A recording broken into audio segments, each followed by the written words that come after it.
Opa, e aí galera, Grande Mestre Evandro Barbosa aqui, e nesse vídeo de hoje eu quero voltar com a nossa playlist Aprendendo Xadrez com os Campeões Mundiais. E hoje nós vamos analisar aqui uma partida do nosso 8º campeão mundial, o grande Mikhail Tal, o mago de Riga, o gênio das combinações, em que eu quero apresentar aqui para vocês as principais características do jogo do Tal e mostrar o que é possível aprender com as partidas dele. É claro que não dá para imitar o jogo de um gênio, mas é possível aprender bastante com as partidas do Mikhail Tal. Bom, mas antes de começar aqui, eu quero dar um recadinho para vocês. Amanhã, quarta-feira, às 19 horas, tem aula ao vivo aqui no canal, então tem a nossa live de quarta, o treino de quarta. Então, se você quer aprender mais sobre xadrez, já deixa aí na sua agenda marcado aí, que você tem um encontro comigo amanhã às 19 horas, beleza? Bom, então, bora começar aqui. Mikhail Tal foi o 8º campeão mundial. O Tal, ele ganhou o título de campeão mundial vencendo Mikhail Botvinnik no match. Só que no match revanche, o Mikhail Tal, ele acabou perdendo o título. Então ele foi o campeão mundial que ficou com menos tempo com esse título. Ele ficou com apenas um ano sendo campeão mundial, mas talvez tenha sido um dos mais geniais de todos os campeões mundiais. O Tal, ele tinha um estilo de jogo que realmente era impossível imitar. Ele conseguia, era um jogador muito agressivo mesmo, e muito criativo. Ele conseguia criar posições, criar sacrifícios imprevisíveis que os jogadores da época não conseguiam compreender. Até mesmo nos dias de hoje, seria muito difícil enfrentar os sacrifícios do Mikhail Tal. E nessa partida que eu vou analisar com vocês, vocês vão ver que realmente não era nada fácil compreender os sacrifícios do Tal. Realmente ele estava muito à frente do tempo, né? Bom, então vamos começar aqui. Mikhail Tal de brancas contra o Velimirovic. E ele começou com lance 1 C4.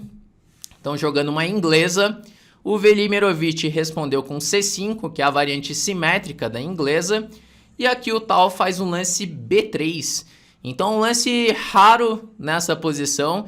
Então o Tal, ele já tenta sair das linhas mais teóricas, as linhas mais conhecidas da inglesa, e ele prefere jogar aqui simplesmente desenvolvendo rápido as peças. Ele quer fianquetar o bispo com B3 e bispo B2, né? Então ele joga de uma maneira hipermoderna aqui, controlando o centro à distância. Então essa que é a principal ideia dele, colocar o bispo em B2 para controlar as casas centrais. Então Velimirovic fez o lance cavalo C6, bispo B2 e agora E5. Bom, esse lance ele tem um problema, que agora a casa D5 ela se torna uma casa fraca, porque ela não pode mais ser defendida por peões. Só que o preto aumenta o controle do centro, fazendo o lance E5 e assim ganha mais espaço. Então o Tal seguiu aqui com o lance G3. Ele vai fianquetar os dois bispos, ele continua com aquela ideia de controlar o centro à distância. Então veio D6, bispo G2, bispo E6, e aqui ele faz o lance cavalo C3, que faz todo sentido para controlar assim a casa D5. Vocês vão perceber durante essa partida que o Mikhail Tal, ele era um jogador de ataque, mas não é que ele começava a atacar do nada, assim. Ele já partia para o ataque sem desenvolver as peças, sem ter alguma vantagem posicional. Nada disso. O Mikhail Tal, ele era um jogador posicional muito forte também. Então, os ataques do Mikhail Tal eram ataques que tinham fundamento. Então, ele conseguia alguma vantagem posicional e só depois que ele iniciava o ataque. Tem muita gente que, quando vê as partidas do Tal, acha que ele saía atacando do nada, assim, sem ter nenhuma vantagem, e os ataques, por sorte, davam certo. Mas não é nada disso, e nessa partida vai ficar bem claro isso. Então aqui ele faz cavalo C3, então já de olho na casa D5, então ele está de olho também nas casas fracas, isso tem a ver com o jogo posicional. E aqui as pretas fazem dama D7, com a ideia de repente, poder trocar o bispo de casas brancas em algum momento, quando o branco desenvolveu o cavalo de G1. Aqui talvez fosse melhor jogar com cavalo F6 e bispo E7 para poder rocar logo e assim completar o desenvolvimento. Mas aqui as pretas fizeram dama D7, cavalo F3, então as pretas seguiram com essa ideia de bispo H3, que eu acho que não é uma ideia boa nessa posição, porque apesar de trocar o forte bispo de G2 das brancas, o preto ele gasta muitos tempos para isso, e o preto ele pode ficar atrasado no desenvolvimento. Então aqui veio o bispo por H3 e dama para H3. Então já dá para perceber que o preto ele fez vários lances com a dama ainda vai perder tempos voltando para o jogo, e a gente sabe que não é bom ir contra os princípios básicos do jogo na abertura, que isso pode dar problemas. E o Tal ele já aproveita rápido para punir o adversário, fazendo aqui o lance cavalo D5, já ameaçando assim cavalo C7. Então as pretas seguiram com dama D7, voltando a dama, perdendo mais um tempo com a dama. E agora o Tal faz o lance C3, com o objetivo de fazer D4 e abrir linhas, tentar abrir a posição. Então sempre que você tiver uma vantagem no desenvolvimento, é importante que você busque essa abertura de linhas. Já que você tem mais peças em jogo, você vai conseguir vantagem. Então aqui seguiu com o cavalo de C para E7, tentando trocar o forte cavalo de D5. No entanto, as pretas mexem novamente com a mesma peça. E aqui o Tal ele faz cavalo C3, assim evitando trocas desnecessárias, evitando trocas de peça. Cavalo F6 e agora roque. Aqui talvez fosse ainda mais forte do que o roque do Tal fazer D4 direto, já abrindo a posição.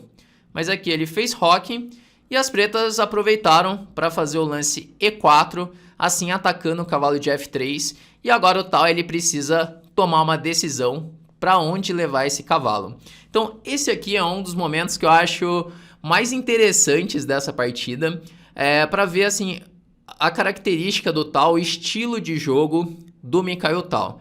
Muitos jogadores nessa posição jogariam, por exemplo, o lance cavalo E1, com a ideia de fazer depois D3. Por exemplo, cavalo E1, então H5 com a ideia de H4 e agora D3. E por D3 e cavalo por D3.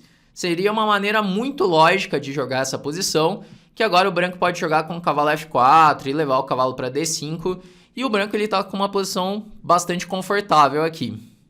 Só que o Mikhail Tal, como eu disse, ele era um jogador muito criativo e ele conseguia assim criar sacrifícios em posições que aparentemente não tinham nada, né? Ele conseguia criar posições com bastante desequilíbrio. E aqui ele faz um lance que é muito interessante, talvez não seja o lance mais preciso da posição, mas ele começa a criar vários problemas para o adversário resolver.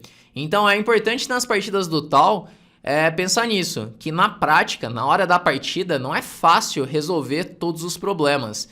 Tem muitos jogadores que vão analisar as partidas do Tal e colocam um engine, colocam o computador para analisar junto e vai vendo com o engine fala que os lances estão errados do Tal e parece que o Tal deu sorte na hora de ganhar a partida. Mas não é nada disso, é que ele colocava problemas que são muito difíceis de resolver na prática. E os melhores jogadores do mundo não conseguiam resolver esses problemas. E aqui ele faz um lance cavalo G5, que eu acho um lance muito interessante. Ele ataca aqui o peão de E4 já. No entanto, o cavalo ele fica sem casas agora. Então as pretas fazem D5, C toma D5 e agora dama F5. E não tem para onde ir com esse cavalo. Então, por isso que eu acho um lance difícil de fazer, o cavalo G5, um lance muito criativo. Eu, por exemplo, teria jogado o cavalo E1 mesmo, mas aqui depois desse dama F5, que vai ficar clara a ideia do Tal. Depois de dama F5, ele faz o lance cavalo toma F7, sacrificando a peça inteira. E assim ele vai conseguir deixar o rei das pretas exposto e vai começar a abrir linhas, assim iniciando um ataque muito forte contra o rei das pretas. Ainda assim, não é tão claro como vai ser esse ataque das pretas, porque não dá para calcular todas as variantes. Isso que é o mais interessante nas partidas do Tal. Os sacrifícios do Tal não eram sacrifícios assim que você sacrifica a peça e passa 1, 2 lances, você já recupera o material, ou então você tem um ataque decisivo, os sacrifícios do tal não davam para calcular, porque são sacrifícios a longo prazo. Então, por isso que era praticamente impossível conseguir compreender esses sacrifícios do tal, né? Então, depois de cavalo F7, veio o rei por F7, ele faz um lance F3 para abrir a coluna F, conseguir abrir a posição. E aqui seguiu o cavalo de E, toma D5. Se, por exemplo, jogar E por F3, eu vou mostrar aqui algumas variantes, possíveis variantes. São muitas opções que o preto tem à disposição, o branco também. Por isso que não dá para calcular tudo durante uma partida. Mas eu vou mostrar algumas variantes para que vocês possam ter ideia do que poderia acontecer no caso de E por F3, por exemplo. Então, torre por F3, dama D7, dama C2, com a ideia de trazer a torre de A para F1. Então ele está com a peça a menos, só que nesse momento as pretas não conseguem usar essa vantagem material. Então ele aproveita para ir trazendo mais peças para o ataque, melhorando a posição. Então aqui, por exemplo, rei G8, e agora torre toma F6, G toma F6 e D6. Com a ideia de que, por exemplo, se tomar em D6, jogar a dama por D6, o branco joga cavalo E4 com ganho de tempo na dama e já ameaçando tomar em F6 também. Então aqui jogou cavalo G6, torre F1. Nesse momento o branco está com uma torre inteira a menos. Só que as peças das pretas não conseguem jogar. Então tem uma torre a mais, só que essa torre ela não joga nesse momento. Então, por exemplo, bispo G7, cavalo E4... E a ameaça das brancas agora é jogar, por exemplo, com o cavalo por F6 ou até mesmo o bispo por F6. E o ataque das brancas é bem forte nessa posição. Então essa é uma das posições irracionais aqui que eram bem comuns nas partidas do tal. Posições que são impossíveis de calcular. O preto tem uma torre inteira a mais, só que não consegue usar essa torre. E o ataque das brancas é muito difícil de defender nessa posição. Bom, agora voltando para a partida, depois de F3 para abrir a coluna F, as pretas fizeram um lance cavalo de E toma D5, então F por E4 para abrir a coluna F, cavalo por C3, bispo toma C3, dama por E4 e agora dama H5 cheque.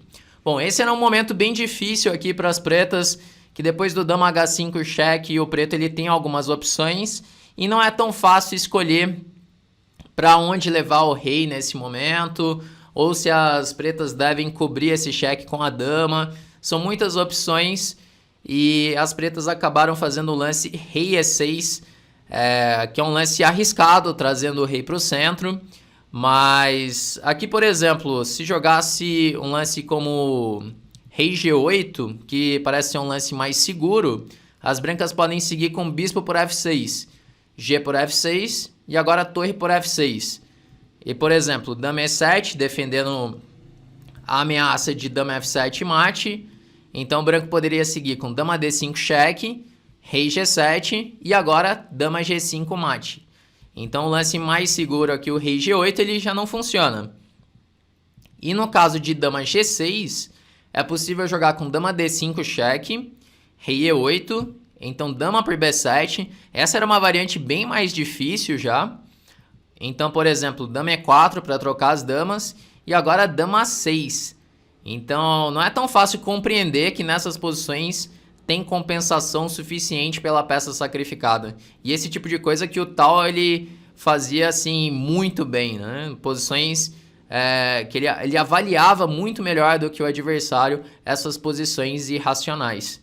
Então, por exemplo, bispo E7, torre F4, dama D5, E4, dama D6, dama C4, e não está claro como que vai organizar a posição do rei, e as brancas estão trazendo mais peças para o jogo. Por exemplo, se jogar agora com dama C6, então torre de A F1, e o branco ele tem ameaças como E5 em algum momento. Não é claro como que o preto ele vai organizar a posição e fazer valer a vantagem material. Então, voltando aqui para a posição da partida, dama H5 cheque, então rei E6, o Velimirovich fez, e agora dama H3 cheque, então rei D6. O rei das pretas ele está muito exposto, o rei ele está no centro, Só que o branco ele precisa fazer algo rápido. O branco ele tem que agir aqui para abrir a posição, para abrir linhas e chegar nesse rei das pretas. Se o branco começa a jogar passivo, então as pretas vão conseguir organizar a posição e colocar o rei em segurança. Então nesse momento o tal ele faz o lance B4, ele sacrifica mais um peão com esse objetivo de abrir linhas, de abrir a posição para chegar no rei do adversário. Aqui seguiu com o rei C7, tentando assim esconder o rei e colocar o rei em segurança. Mas se, por exemplo, as pretas jogam C toma B4, então é possível jogar bispo por F6, G por F6, torre por F6, rei C7, então torre C1, mais uma peça no jogo, rei D8, e agora dama F1, já ameaçando jogar torre por F8. Então, por exemplo, bispo G7, torre F7, torre G8, e agora volta a dama para H3, e o branco começa a criar várias ameaças, como por exemplo, ameaçou imediatamente dama D7, já ganhando a partida, e aqui as pretas não vão conseguir sobreviver com esse rei no centro. Então voltando aqui, depois de B4, Velimirovich tentou o lance rei C7, então o tal seguiu com torre C1, colocando mais uma peça no ataque, torre C8, e aqui ele faz um lance torre F5, criando a ameaça de jogar bispo E5 cheque. Então é interessante como que o tal conseguia coordenar as peças, parece que a cada lance ele consegue colocar mais uma peça no ataque, ele não deixa o ataque morrer em nenhum momento, né? Então aqui as pretas acabaram cometendo um erro nessa posição, não era nada fácil resistir a essa pressão que o tal conseguia causar nas partidas, nem mesmo Botvinnik na época conseguiu resistir aos ataques do tal. E aqui o Velimirovich ele acaba errando, ele faz o lance dama G4, que é um erro nessa posição. Aqui as pretas deveriam ter jogado com B6, com a ideia de liberar o espaço, liberar a casa B7 para fugir com o rei. E aqui as pretas teriam mais chances de defender o ataque das brancas. O lance rei B8 ele não funciona, porque o branco pode jogar com bispo E5 cheque. E se agora rei A8, então torre por F6, seguido de dama toma C8, assim conseguindo dar mate. Então tinha essa armadilha aí, no caso de rei B8. Então as pretas fizeram dama G4, tentando simplificar. Só que agora vem bispo E5 cheque, rei D7 e dama F1, mantendo assim as damas. É muito importante manter as damas para o ataque, criando a ameaça de jogar, por exemplo, dama B5 cheque. E agora o rei em D7 está muito exposto, vai ser bem difícil de defender o ataque do tal. Então aqui seguiu com dama E4, veio torre C4. A ideia do dama E4 era de repente defender a ameaça de dama B5 com dama C6. Então veio aqui torre C4, dama C6 e a dama volta para H3, criando assim a ameaça de um ataque descoberto praticamente defensável nessa posição. Então seguiu dama E6 para defender o descoberto, bispo toma F6, G por F6 e agora as brancas podem arrematar a partida. Aqui o tal encontrou uma combinação bem bonita. Se você quiser inclusive parar o vídeo nesse momento, tentar descobrir qual que é o lance ganhador dessa posição, aqui o tal ele fez um lance muito forte, que é o lance torre E4. E a ideia dele é a seguinte, que se jogar o dama por E4, é possível jogar agora torre E5 cheque e, por exemplo, rei C7, torre por E4, assim ficando com uma grande vantagem material. Então na partida jogou dama por A2 e depois de torre toma C5 cheque, o Velimirovich ele abandonou, porque agora vai cair em C8, já tem um ataque de mate também, um ataque ganhador, então não tem o que fazer mais nessa posição. Então essa partida aqui é uma partida que eu acho muito boa, uma partida, mais uma das partidas geniais aí do Mikhail Tal. E é muito interessante ver esse momento quando faz o E4, que ele toma essa decisão, se vai fazer um lance, se vai fazer o cavalo E1, que seria um lance mais natural, um lance mais posicional, mas ele escolhe entrar nas complicações e faz o lance cavalo G5, que é um lance bem característico do Mikhail Tal. E depois o lance cavalo por F7, e como ele conduziu o ataque também é muito instrutivo para entender essas posições com desequilíbrio material. que muitas vezes você consegue sacrificar o material para obter assim uma compensação a longo prazo. O seu adversário ele não consegue usar aquela vantagem material, ele não consegue colocar o material em jogo. Por exemplo, em muitas posições aqui o preto ficava com uma peça a mais, às vezes uma torre a mais, e não fazia diferença essa vantagem material, porque essa peça não jogava. É claro que não é nada fácil avaliar esse tipo de posição, é preciso ver muitas dessas partidas para começar a entender, mas é interessante ver como que o Tal ele conseguia usar isso com perfeição nas partidas dele, criando assim muitos problemas para os adversários resolverem, né? Bom, é isso que eu queria mostrar aqui para vocês, galera. Se vocês curtiram aí esse vídeo, a análise do Mikhail Tal, deixem aí nos comentários o que vocês acharam. Se de repente vocês quiserem ver mais partidas do Mikhail Tal, também deixa aí, porque como eu disse, não foi nada fácil escolher só essa, ele tem várias partidas muito legais de analisar, e de repente eu posso voltar com mais análises das partidas do Mikhail Tal aqui pro canal, beleza?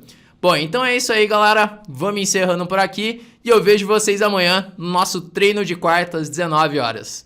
Um abraço, tchau, tchau!